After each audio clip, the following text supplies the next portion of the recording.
Welcome back to my latest update. It's not been as long as I thought it would be. Been doing a couple of jobs on the layout, so let's have a look and see what I've been up to. You may recall approximately a year and a half ago, I replaced some double slips on the east side of my station, and I did at the time have the intention of doing the same on the west side. I never got around to it, but I finally decided it was time to tackle this job and replace these two double slips, which are never used. They're not motorized, so I'm just going to carefully remove them and just replace them with two diamond crossings. What I will have to do is obviously remove some of the masts and the overhead wires to give me access to gently cut the ballast and gently remove the track without actually breaking anything.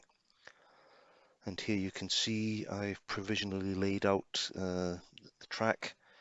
I've used some offcuts of flexi track to make up some of the smaller lengths where I had used set track before. And while I'm at it doing this, I'm going to add some more dropper wires because that's something that I didn't actually do when I originally laid the track. The only issue I had was here. I broke one of the masts. Not a big issue. It was a relatively clean break, and I'm sure I can glue that back in. And once I've painted it, you'll never know that anything actually happened there. So that's how it's going to look. As you can see, some of the dropper wires already attached to some of the track. Just making sure that everything, the geometry is correct. I mean, it should be. It's just almost a straight for like swap with what was there before, and hopefully that will improve some of the small running issues I had over these double slips. And here you can see the track is now fixed in place. All the dropper wires installed. And what I'm going to do now, and then I'm not going to film this, I'm just going to do a lot of testing, run various trains over the crossings in all the possible permutations, just to make sure that everything is running as it should be before I ballast it in. And here you can see, skip forward a couple of days, the ballast is now laid and is actually just drying out. All the masts are back in place, all the overhead wires are in place, and the testing was successful. No issues at all that I've come across so far.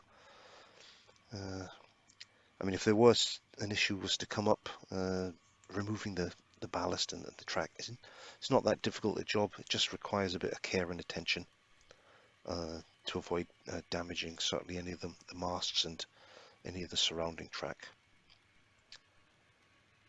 And we'll just watch this 216 with some logs going through, and then we'll catch up on a few of the other projects that I've been doing as well.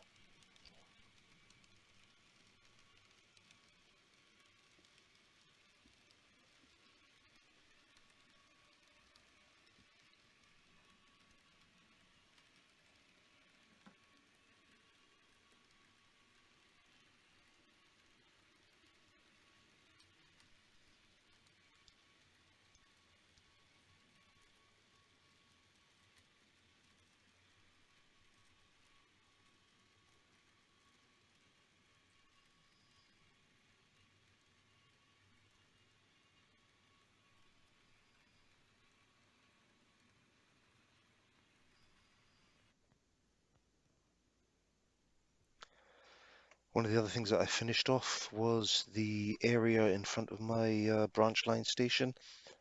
You may recall in the last video I'd started weathering and doing the landscaping here. I finished it all off, added a little bench and a couple of figures, added some bushes as well, and I'm quite pleased with how this has turned out. I think it just sets the scene quite nicely in front of the station here. And one of the other jobs that I was been meaning to do for a while was, I think I mentioned this before, I used to have a modern double engine shed here, which, to be honest, I don't actually use. I just use it to park some wagons. But the engine shed, the modern one, was way too modern for the look of the layout. So I've removed it, and I'm going to replace it with a single engine shed that I've had in my spares box. And we'll come back to that in a little while.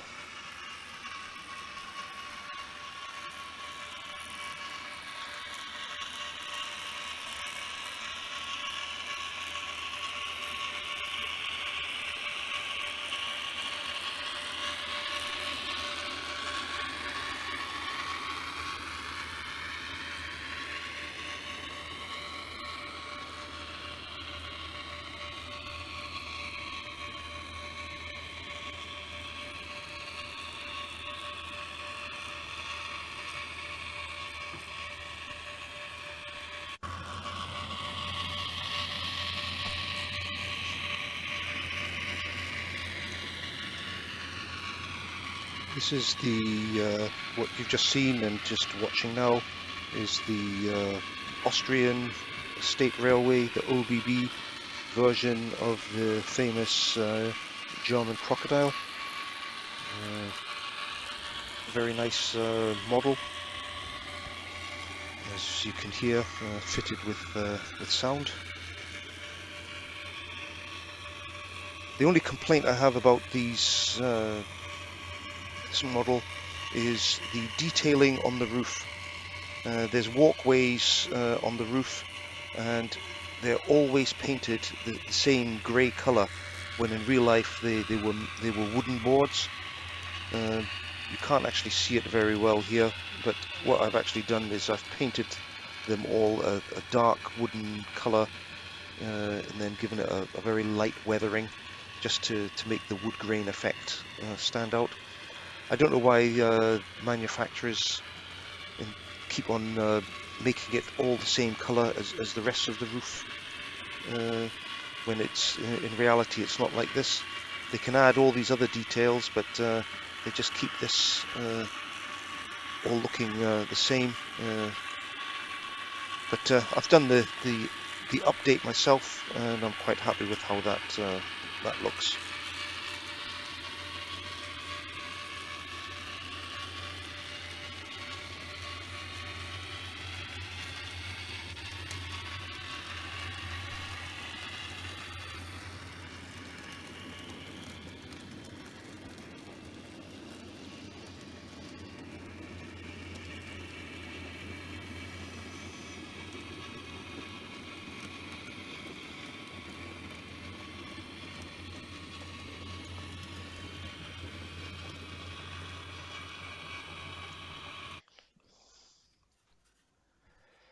And we're back to the single engine shed. As you can see, I've started the ballasting work here, started weathering the actual shed itself, which I'll finish off, and we'll see that in a short while.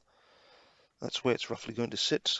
I do need a buffer for the other track that doesn't go into the shed now. I thought I had one lying around in my spares box, but I can't find it, so I will have to source one and fit it to the layout. As you can see in the picture here, I've started weathering the roof. We've got some rust streaks and dirt streaks on it, and I've started adding bushes around the shed. I've added some dirt and grime to the gravel, just to make it look old and worn. And then once that's all done, I will be adding accessories, etc., drums and pallets and a couple of skips and what have you. And as you can see, I've added the rest of the chain link fence around the gas storage tanks, and that finishes that off.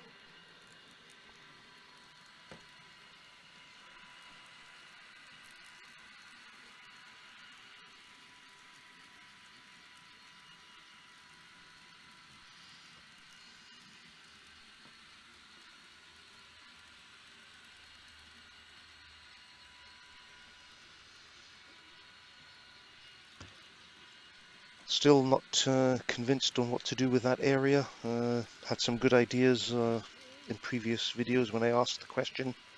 In my mind, I'm not certain myself on what I want to do there, so I'm in no great rush to finish that off. I'm sure as I'll come up with an idea or see something on another video or another layout, and it'll give me some inspiration. And as soon as I do, you'll know all about it when I start the work on it.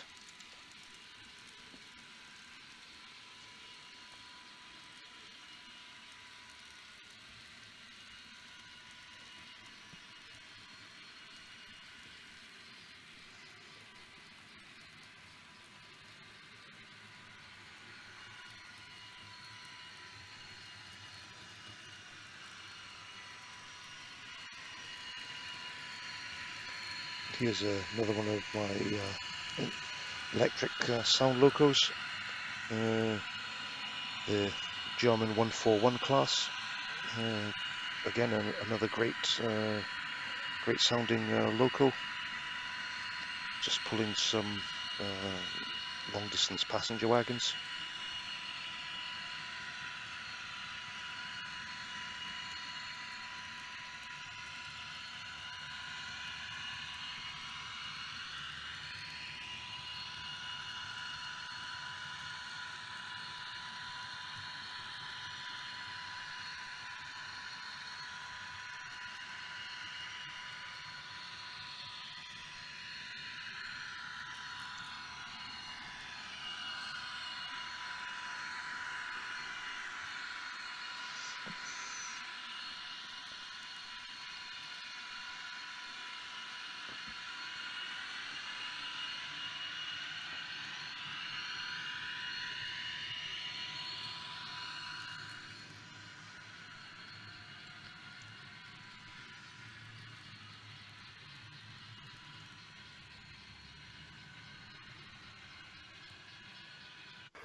And some more traffic on the branch line. A little freight train coming through.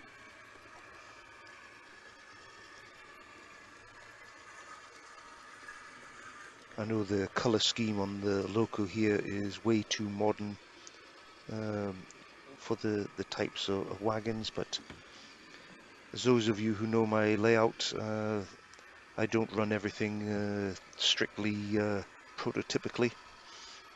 I just run what I think looks good, and I do mix up all the various eras, whether that's freight wagons and engines, etc. I just, as I said, I run what I think looks nice. Although this particular loco is crying out to be weathered. I mean, this looks brand new. Apologies for my finger in the shot here, by the way. So one day I will have to tackle the weathering of this loco. In real life, they were rather grimy, and I'm not saying not loved, but they were well used, and I need to weather it to give it that well used look.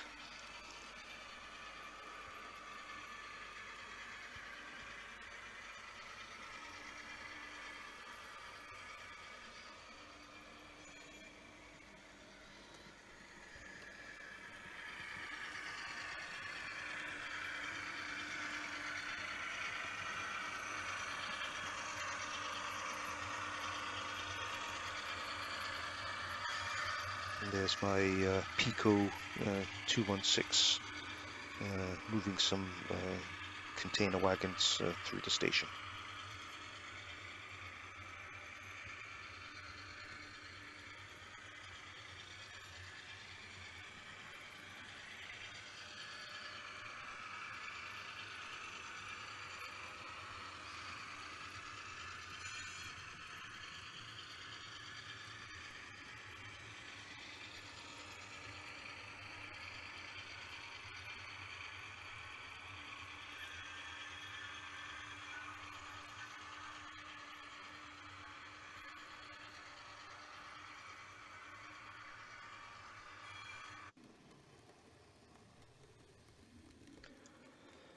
And almost coming to the end of the video now. Here we have my BR95, and you can see the third freight wagon has got a load of tires. This is something I built myself. The tires were from a kit. Came 48 tires, if I remember correctly. So I've just put some black foam inside the wagon about halfway up, and then carefully glued the tires on top of that. Just give it a bit of sense of depth. And it's surprising, you know, I thought 48 tires would be enough to actually do 2 wagons, but I just managed to do the 1 wagon with the look that it was full. You know, if I'd put them out any, spread them any thinner, it would have been noticeable that there was nothing really underneath. So it's not often that I see wagon loads on layouts with tires, and I thought I wanted to have one in mind, so I went ahead and built that. Anyway, that's all for this video. Thanks for watching.